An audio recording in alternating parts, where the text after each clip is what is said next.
యెషయా గ్రంథం 61వ అధ్యాయం. యెషయా గ్రంథం 61వ అధ్యాయం. ప్రభువు యెహోవా ఆత్మ నా మీదకు వచ్చి ఉన్నది, దీనులకు సువర్తమానము ప్రకటించుటకును యెహోవా నన్ను అభిషేకించెను. నలిగిన హృదయములు గల వారిని దృఢపరచుటకును, చెరలోనున్న వారికి విడుదల, బంధించబడిన వారికి విముక్తి ప్రకటించుటకును, యెహోవా హితవత్సరమును మన దేవుని ఎదుట ప్రతిదండన దినమును ప్రకటించుటకును, దుఃఖాక్రాంతులను ఓదార్చుటకును, సియోనులో దుఃఖించు వారికి ఉల్లాస వస్త్రములు ధరింపజేయుటకును, బూడిదకు ప్రతిగా పూదండను, దుఃఖమునకు ప్రతిగా ఆనంద తైలమును, భారభరితమైన ఆత్మకు ప్రతిగా స్తుతి వస్త్రమును వారికిచ్చుటకును ఆయన నన్ను పంపి ఉన్నాడు. ఎవరైనా యెషయా ప్రవక్త ప్రవచించిన ఈయన ఎవరో కాదు, మన ప్రభువైన యేసుక్రీస్తు. ఒక్కసారి మనం యెషయా గ్రంథంలో చూస్తే ఎందుకు ఆయన వచ్చాడు ఈ లోకంలోనికంటే నలిగిన హృదయము గల వారిని దృఢపరచుటకు. ఏ హృదయం అండి? నలిగిన హృదయం. నీ ఆలోచనలు, నీ తలంపులు, నీలో నీ వేసుకునే ఊహలు, నీ ప్లాన్స్ ఇవన్నీ ఎక్కడి నుంచి వస్తున్నాయి? హృదయంలో. నిశ్చయించుకున్న మాటలు మాట్లాడతాం, చేతలు చేస్తాం. ఆ హృదయంలో నలిగిపోయిన స్థితి. నలిగిపోవటం అంటే క్రషింగ్. చాలామంది గుండెల్లో నలిగిపోతున్నారండి. ఒక తల్లి చెప్పింది, ఏంతో గొడవ, నా కుర్రోడితో ఒక గొడవ. ఆయన చెప్పినట్టుంటే ఈడు చంపేస్తున్నాడు, ఈడు చెప్పినట్టుంటే ఆయన సతాయిచ్చేస్తున్నాడు. వీళ్ళిద్దరి మధ్యలో నేను ఏమైపోతున్నానండి? చెప్పండి అమ్మా, ఎవరున్నారో మాట్లాడు. నలిగిపోతున్నానండి. ఆయనకు కాదనాలేను, వీడికి అవుననాలేను. వీడు చెప్పినట్టు చేయలేను, వాళ్ళు చెప్పినట్టు చేయలేను. మధ్యలో నేనేమైపోతున్నాను? నలిగిపోతున్నాను. చాలామంది కుటుంబాల్లో ఇవాళ స్త్రీలు నలిగిపోతున్నారండి. అక్కడ ఇక్కడ అడపదడప పురుషులు కూడా నలిగే వాళ్ళు ఉన్నారులేండి. ఉన్నారు. భార్య గయ్యాలైతే భర్త హాయిగా ఉంటాడు అనుకున్నారా? అబ్బే, భర్త గయ్యాలైతే గయ్యాలి దాంతో కాపురం చేయడానికి బదులు అరణ్య భూమిలోకి వెళ్ళి ఆ సింహాలు ఎలుగుబంట్లతో వాటితో కాపురం చేయటం మేలంట. అవన్నీ కొంచెం సింపతి చూపిస్తాయేమో, జాలి తెలుస్తాయేమోనని. ఈ రోజున మన సమస్యలు ఎవరికైనా చెప్పుకుందామంటే చాలా ఆపోయా, నీకంటే పెద్ద సమస్యలు నేనున్నాను, నీ సమస్యలు తీర్చడం నా చేత కాదు. ఏంటంటే ప్రతి మనిషికి ఏదో ఒక సమస్యతో సతమతమైపోతున్నాడు కుటుంబం హృదయంలో. బయటకు బాగా గంభీరంగా కనపడతారు, బయటకు బాగానే కనపడతారు, బయటకు మాత్రం భార్య భర్తలు హిహి హిహి అంటారు. ఎవరైనా వస్తే వాళ్ళు వెళ్ళిపోయిన తలుపేసుకొని చూడండి. ఇక టీవీ గట్టిగా పెట్టేసుకోవాలంటే ఈ మధ్య కొత్త రకం అట్ట. వీళ్ళు అరుచుకునే అరుపులకి కొట్టుకునే దెబ్బలకి పక్కంటి వాళ్ళు వస్తారు కదా. లేకపోతే అందుకని టీవీలో ఫైటింగ్ జరుగుతుందేమో అనుకునేటట్టు టీవీ సౌండ్ పెట్టి వీళ్ళ సౌండ్లు. చెప్పండి, నిజంగా మీ ఇంట్లో సమాధానం ఉందా? భార్య భర్తలుగా మీ ఇద్దరు సంతోషంగా ఉన్నారా? కొత్తగా పెళ్ళైన రోజు ఎంత బాగుంటారో చూడండి. ఆ వెడ్డింగ్ డ్రెస్సులో ఉన్నప్పుడు చూడండి, భార్య చీర ఎక్కడన్నా ఇరుక్కుంది అనుకోండి, ఉండు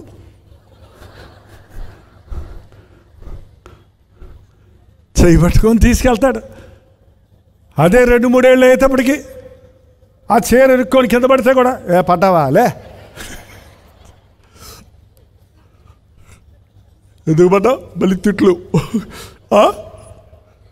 ఏమైపోయిందండి? ఐక్యత పోతుంది, ప్రేమ చల్లారిపోతుంది.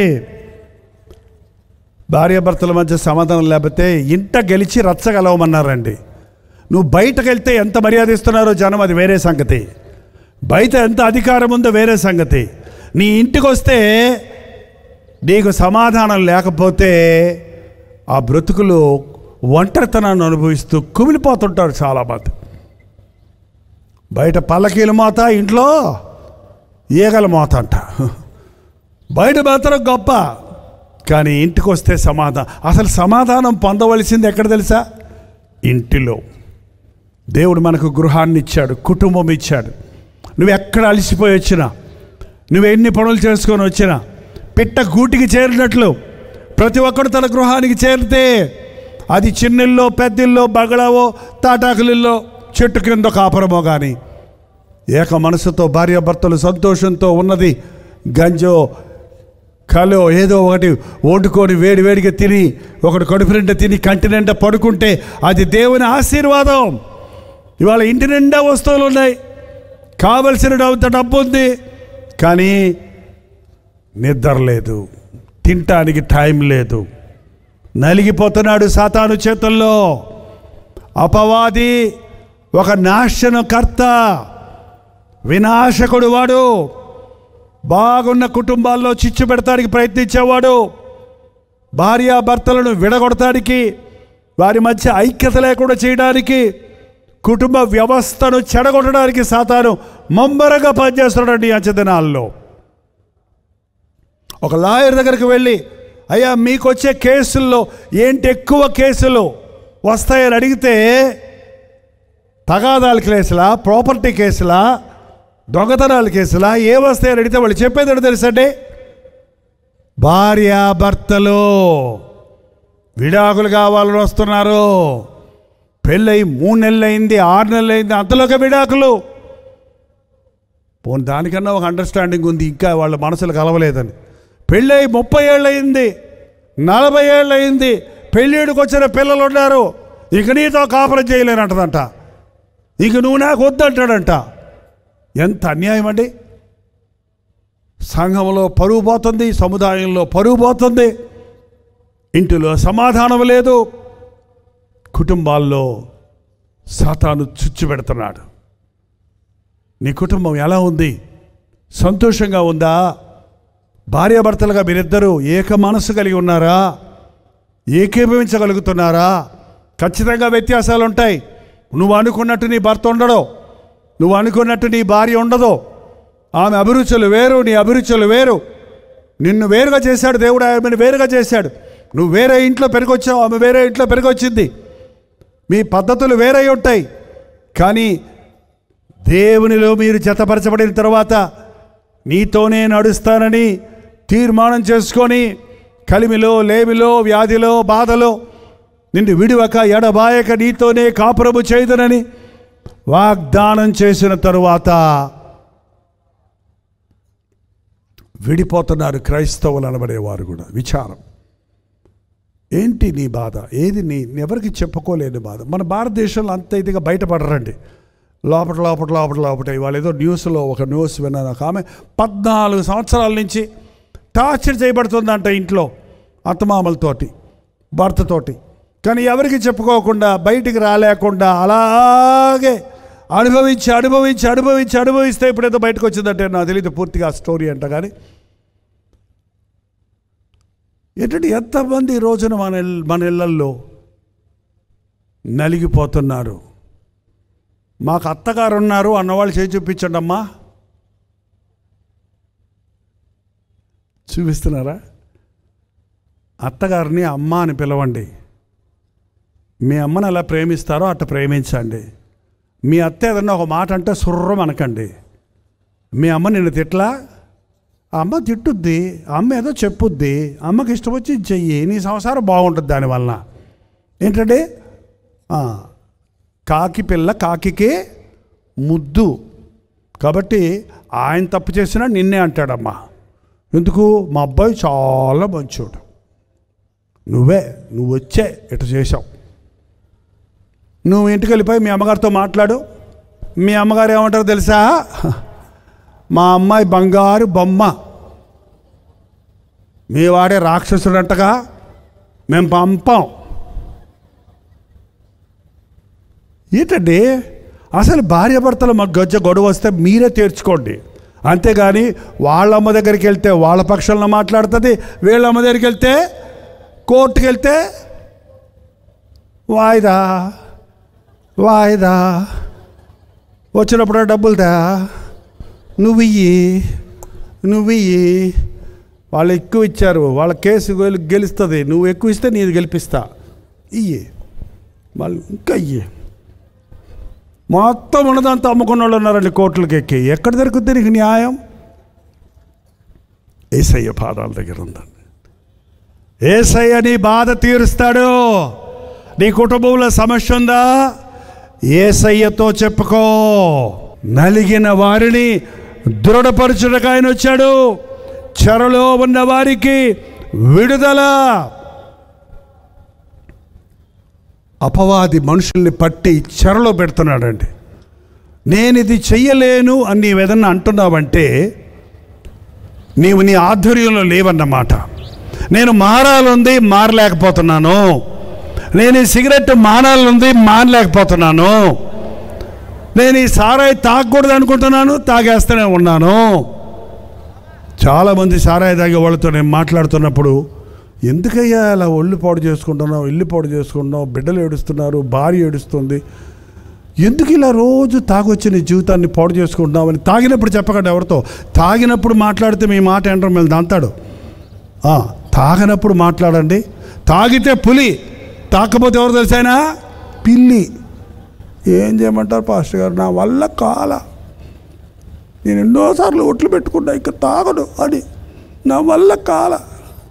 ఆ వాసన రాగానే అటా వెళ్ళిపోద్ది. ఆ టైం అయ్యేటప్పటికి ఏందో లోపటి నుంచి నన్ను అలా ఎత్తుకెళ్ళిపోతుంది. ఏంటండి సాతాను కట్టేశాడు. ఒక్కొక్కడికి ఒక్కొక్క పాపం. ఈ రోజున ఈ సిగరెట్లు త్రాగుడి కంటే ఇదిగో ఈ సెల్ ఫోన్లు వచ్చాక, సెల్ ఫోన్ పిల్లోడు 24 గంటలు చూస్తున్నాడని వద్దురా అని సెల్ ఫోన్ లాగేసుకుంటాడంట. 18 ఏళ్ళ కుర్రోడు లాగేసుకుంటే అమ్మ నాన్నతో గొడవ పెట్టుకొని నేను అసలు ఇంట్లో ఉండను, నేను చచ్చిపోతానని చెప్పి పోయి చచ్చిపోయాడటండి. దేనికోసం? సెల్ ఫోన్ కోసం. సెల్ ఫోన్ బంధకం అది. కొంతమంది అడిగితే అంటారు, నేను కొంచెమే చూస్తానండి అన్నాడు. ఏంటంటే ఎంత చూస్తారమ్మా? కొంచెమే చూస్తారంట. ఒక ఆయన అలాగ అన్నాడట, నేను దారంతో కట్టేస్తాను నిన్నని. కట్టుకో. రోజు కడతాడు దారంతో. ఎన్నిసార్లు కట్టుకుంటే తెంపేసుకుంటాను నేను అన్నాడట. ఆ దారం తీసుకొచ్చి వాడిని మళ్ళీ చుట్టి కట్టేస్తే 1000 చుట్టలు చుట్టేసి కట్టేస్తే ఇప్పుడు తెంపుకోరా అంటే తెగుద్దా అండి? నరాలు, రక్త నాళాలు తెగిపోయినాయి. అపవాది చిన్నదే కదా, ఒక్కసారే కదా అన్నట్టుగా చిన్న పాపాలకు గురి చేసి వాళ్ళని కొన్ని చెరలో పెట్టేశాడండి. నేను మారాలన్నా మారలేకపోతున్నాను, మానాలన్నా మానలేకపోతున్నాను, నేను దేవుని కొరకు బ్రతకాలన్నా బ్రతకలేకపోతున్నాను అన్న వారు ఎవరైనా ఈ రాత్రి ఇక్కడ ఉంటే, నిన్ను విడిపించడానికే ప్రభు ఈ లోకంలోకి వచ్చాడు. నీ మనసులోనే మదన పడుతూ నీ బాధను ఎవరికి చెప్పుకోలేక, నీ సమస్యకు పరిష్కారం దొరక్క హృదయంలో నలిగిపోయిన వాడిగా నీవు ఉంటే, నిన్ను విడిపించడానికి ఆయన వచ్చి ఉన్నాడు. బంధించబడిన వారికి విముక్తి. ఏంటి మీ బంధకాలు? ఒక విషయం నువ్వు దాన్నే ఆలోచిస్తూ ఇంకా వేరే దాని మీదకి నీ తలం పెట్టడం లేదంటే నీవు ఆ విషయానికి బంధించబడిపోయావు. ఈ రోజుల్లో 4 కూర్చుంటే నువ్వు బాగున్నావంటే 3కి కొత్త రకం రోగం వచ్చిందంట. తెలుసా ఏం రోగం అది? ఇంగ్లీష్లో దాన్ని డిప్రెషన్ అంటారు. ఏంటది ఇంగ్లీష్లో డిప్రెషన్? ఏంటది? నిరుత్సాహము. అంతకంటే స్ట్రాంగ్ వర్డ్ కావాలి. నిరుత్సాహము, డిప్రెషన్ అంటే కృంగిపోవటం. ఊహించుకునే బాధలు, ఊహించుకునే అనుమానాలు దాని చుట్టూనే తిరుగుతుంటే ఒక విధమైన నిరుత్సాహము, నిస్పృహ, విరక్తి. ఆ సమయంలో నువ్వు బలహీనంగా ఉన్న సమయంలో సైతాను వచ్చి పాడతాడు పాట. సైతాను పాట ఎప్పుడన్నా మీరు విన్నారా? లేదంటున్నారా? చచ్చిపో చచ్చిపో చచ్చిపో చచ్చిపో చచ్చిపో, ఎందుకు వచ్చిన బతికే చచ్చిపో, చచ్చిపో చచ్చిపో చచ్చిపో. కొంచెంసేపు అది విన్నారనుకోండి, చచ్చిపోతా చచ్చిపోతా చచ్చిపోతా నువ్వు పాడతావు ఆ పాట. ఈ దేవుని పాట అయితే అంతసేపు పాడాలి, కానీ సైతాను పాట ఒక్కసారి నోట్లో నుండి చచ్చిపోతాను అనే మాట వచ్చిన వాళ్ళు చేయి చూపించండి.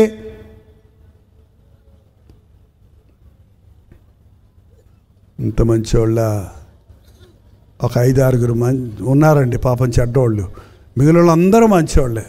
అసలు ఇప్పటివరకు ఎప్పుడు చచ్చిపోదాము, చచ్చిపోతే బాగుండు, చచ్చిపోతా అనే ఆలోచన వచ్చిన వాళ్ళు చేయి చూపించండి. పోనీ అమ్మయ్య మాట రాలేదంటే వీళ్ళకి.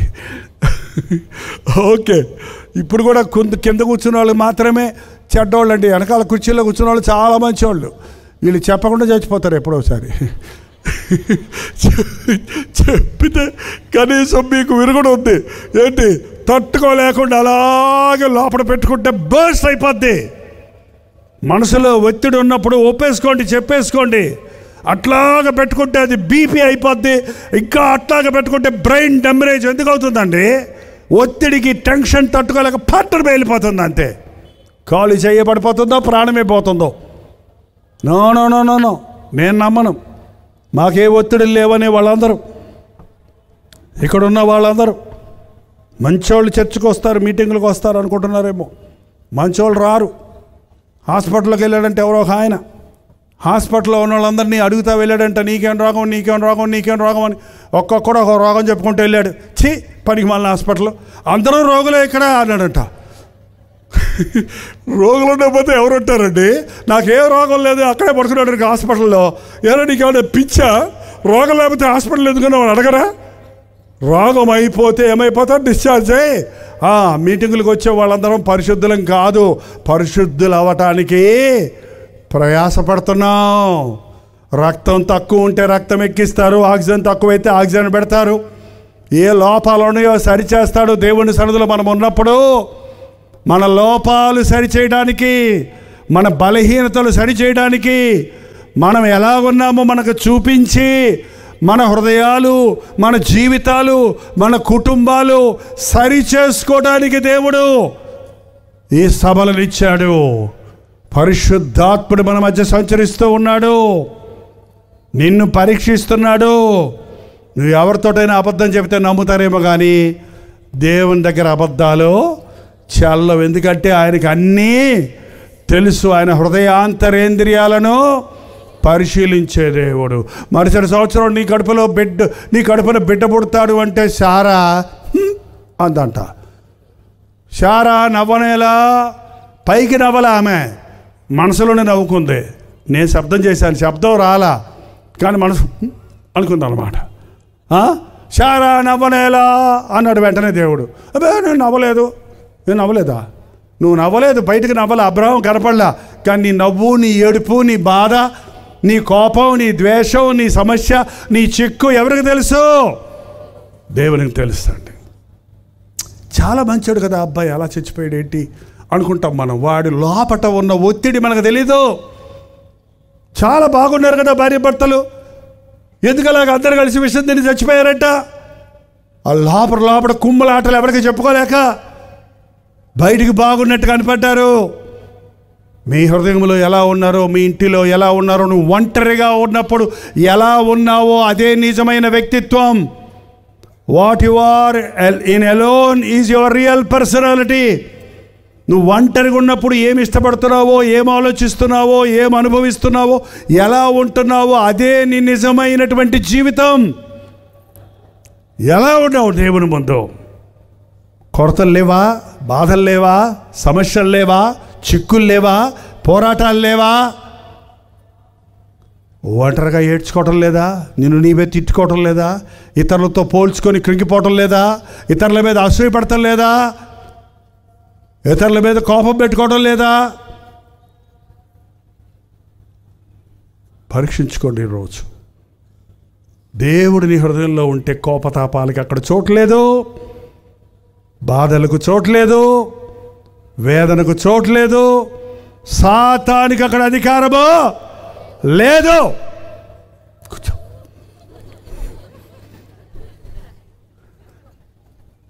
బంధించబడిన వారిని విడిపించడానికే వచ్చానన్నాడు ప్రభు. నలిగిన వారిని దృఢపరచడానికి వచ్చానన్నాడు. చెరలో ఉన్న వారికి విడుదల కలుగు చేయడానికి వచ్చానన్నాడు ప్రభు. నీ కోసమే ఆయన ఈ లోకానికి వచ్చాడు. నమ్ముతున్న వారు అల్లులే చెప్పండి. నా కోసమే నా యేసయ్య ఈ లోకంలోనికి వచ్చాడు. నేను ఎప్పుడు అనుకుంటాను, నా కోసమే నా యేసయ్య ఈ లోకంలోనికి వచ్చాడు. నన్ను మార్చడం కోసమే నా తండ్రిని మార్చాడు యేసయ్య. మా అమ్మ ప్రార్థన మా నాన్నను మార్చింది, మా నాన్న ప్రార్థన నన్ను మార్చింది. నా ప్రార్థన ఎంతోమందికి ఆశీర్వాదకరంగా చేశాడు దేవుడు. నువ్వు మారలా, నీ కుటుంబం ఎలా మారుతుంది, నీ కొలీగ్స్ ఎలా మారుతారు, నీ బిడ్డలు ఎలా మారుతారు, నీ జీవితంలో సమాధానం లేకుండా నువ్వెవరికి ఆశీర్వాదకరంగా ఉంటావు. ఈరోజు యేసు ప్రభు విడిపించడానికి వచ్చాను, నడిపించడానికి వచ్చాను అని చెప్తున్న ప్రభు మన మధ్య ఉన్నాడు. నాకు ఈ కొరత ఉంది, నాకు ఈ బాధ ఉందని చెప్పగలిగితే నీకు విడుదల దొరుకుతుందంటే.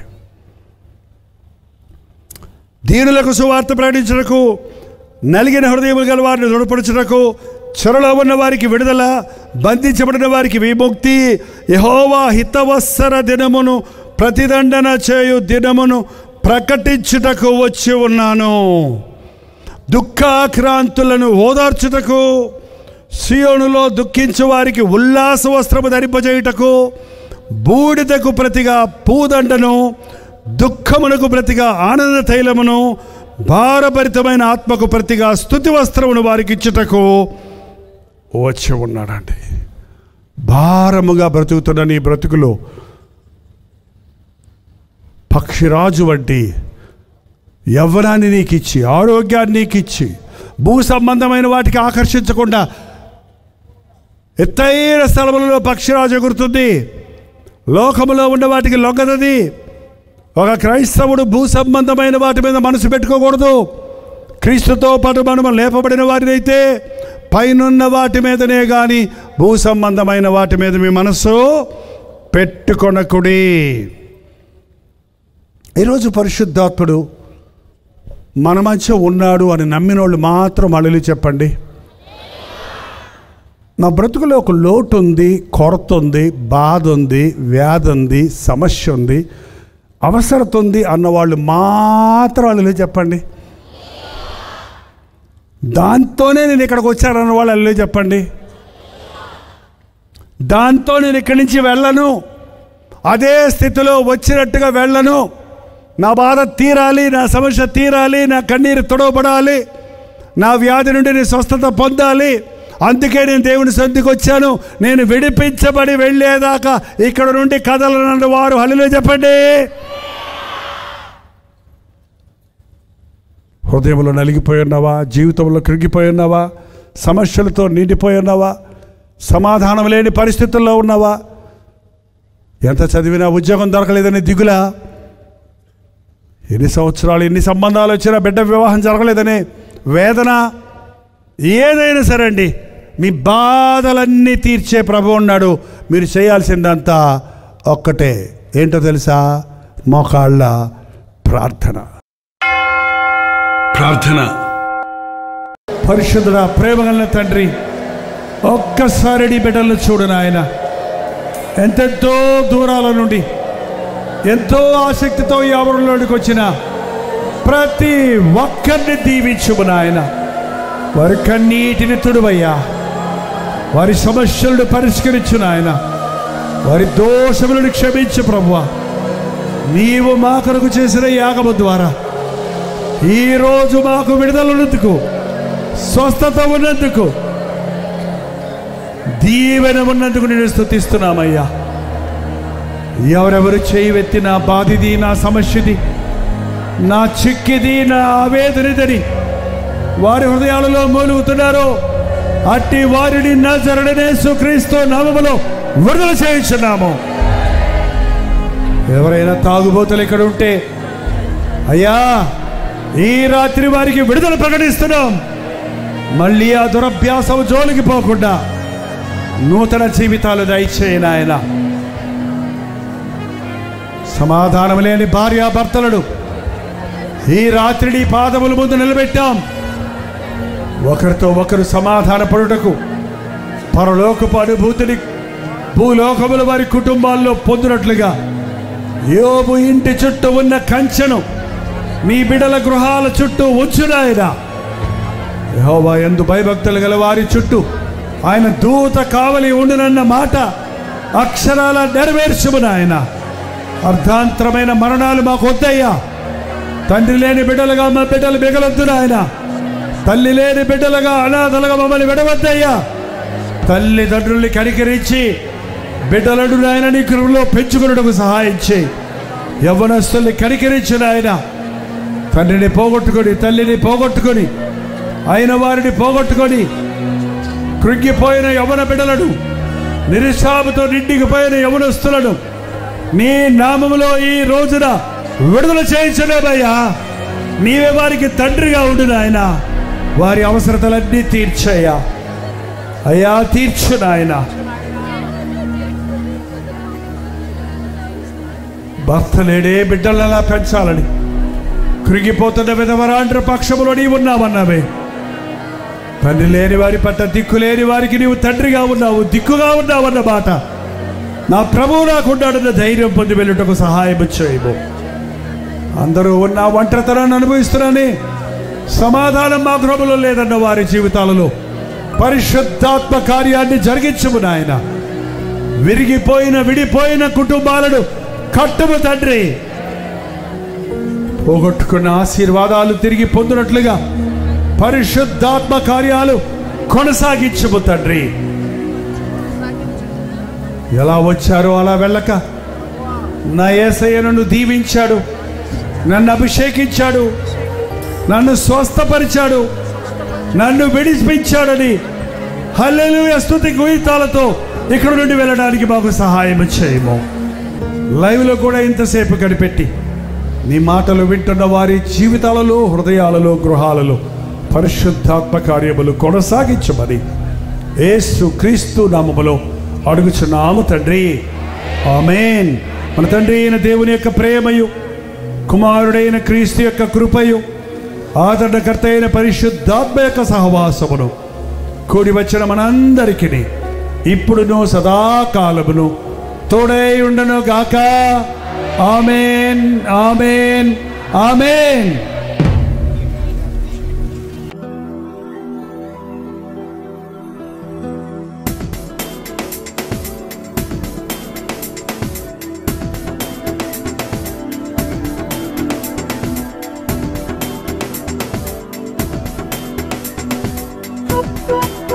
Thank you.